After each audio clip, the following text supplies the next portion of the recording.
गोंडशी तांडा येथील रस्त्याची दुरावस्था, प्रशासनाचा ढिसाळ कार्यभार चव्हाट्यावर.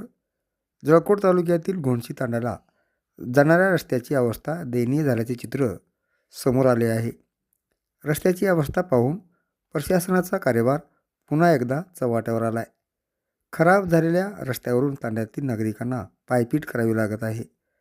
रस्त्यात खड्डा की खड्ड्यात रस्ता अशी परिस्थिती निर्माण झाल्याने नागरिक, शेतकरी, शाळकरी मुले यांना याचा त्रास सहन करावा लागतोय. गोंडशी तांडा येथील झालेल्या रस्त्याच्या दुरावस्थेकडे प्रशासनाने लक्ष देऊन रस्ता करून देण्याची मागणी नागरिकातून होत आहे.